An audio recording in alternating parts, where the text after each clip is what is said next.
조아라 선생은 일제강점기였던 1912년 3월 28일 전라남도 나주군 반남면 대안리에서 조영률 김성은 부부의 3남 3녀 중 둘째로 태어났다. 안녕, 조아라. 안녕하세요, 선교사님. 누가 준 책이니? 언니? 오빠? 제 것인데요. 읽을 수 있어? 다 외워버린걸요? 어려서부터 영특한 조아라 선생은 광주 수피아 여학교에 진학하였고 이 학교의 선생이자 여성운동의 선배인 김필래 선생을 만나게 되어 선생이 평생을 바쳐 헌신한 광주 YWCA와 인연을 맺게 되었다. 반갑구나. 네, 선생님. 수피아 여학교를 졸업한 조아라 선생은 선교사 서사평이 전도사 양성과 여성 교육을 위해 세운 광주 이일학교 교사로 근무를 시작하였으나 1929년 광주 학생운동 사건으로 2년도 채우지 못하고 그만둘 수밖에 없었다. 수피아 여학생들을 중심으로 비밀리에 조직된 백청단 결사 조직이 발각되어 동문 18명과 함께 체포되어 주동자로 구금되었다. 체포해! 동자는 모두 체포해!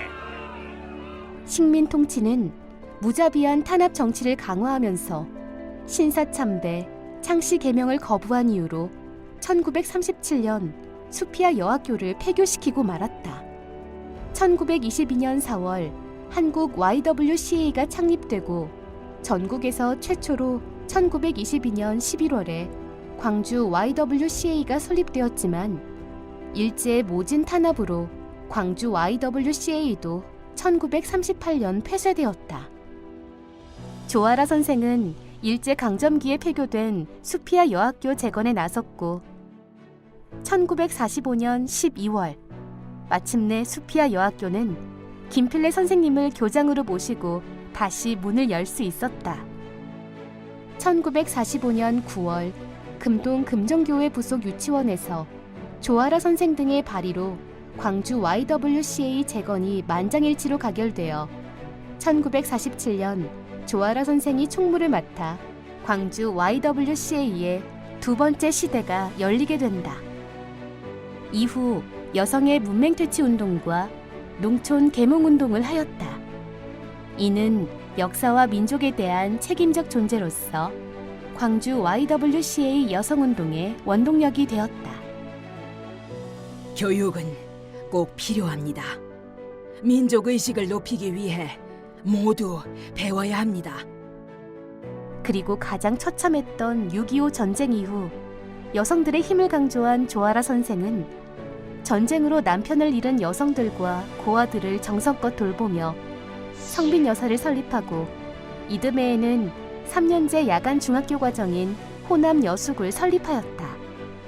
1961년 청소년 야학인 별빛 학원을 설립해 한글을 가르쳤으며 1962년 율락 여성들의 직업교육을 위해 계명 여사를 세웠다.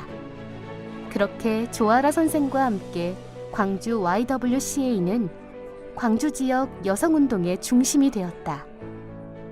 1966년 가정법률 상담소와 1971년 광주 YWCA 신용협동조합이 설립되었다. 그때 광주 YWCA는 소비자 운동과 무료 직업 안내소를 설치하여 여성 일자리 운동을 전개하며 시민운동에 앞장서왔다.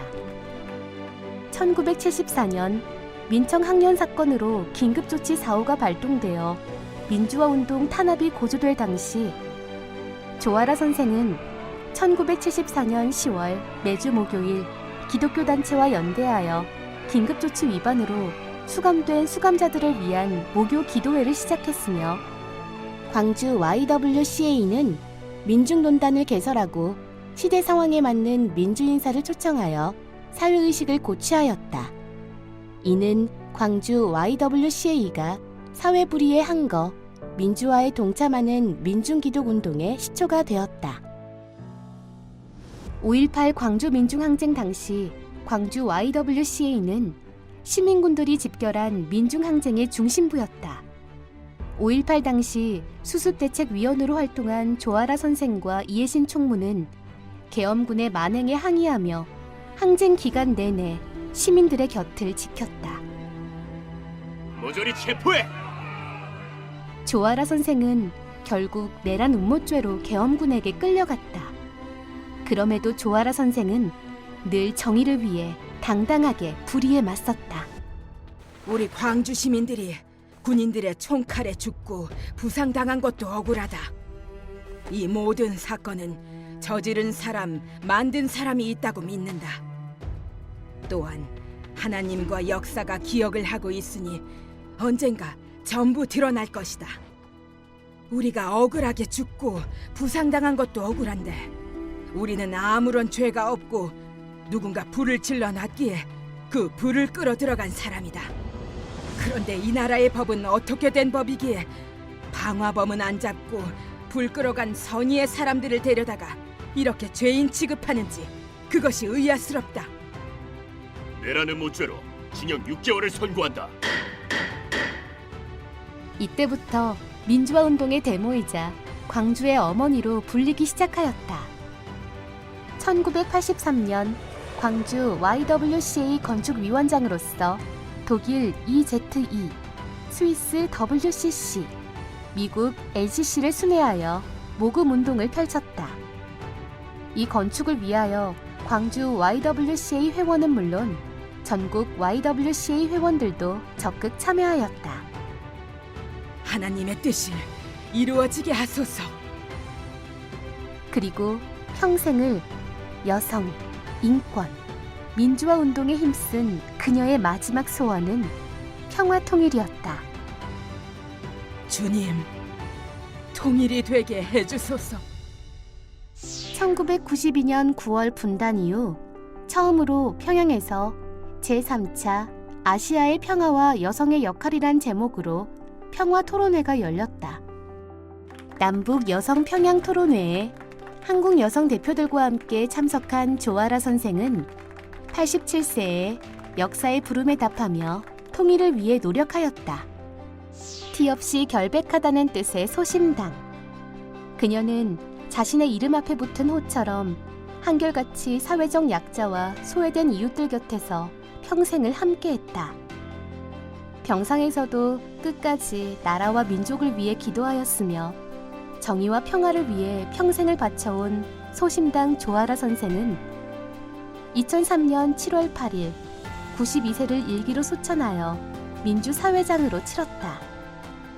대한민국은 고인의 공로를 인정해 7월 11일 국민훈장 무궁화장을 추서했다. 2018년 11월 3일 대한민국의 자주 독립과 국가 건립에 크게 이바지하여 대한민국 헌법에 따라 건국포장을 추서받았다. 역사의 아픔을 끌어안은 광주의 어머니이자 한국 여성운동의 데모 조아라 선생. 그녀는 자신을 희생해 힘없는 이들을 사랑의 힘으로 일으켜 세운 이 시대의 진정한 어머니였다.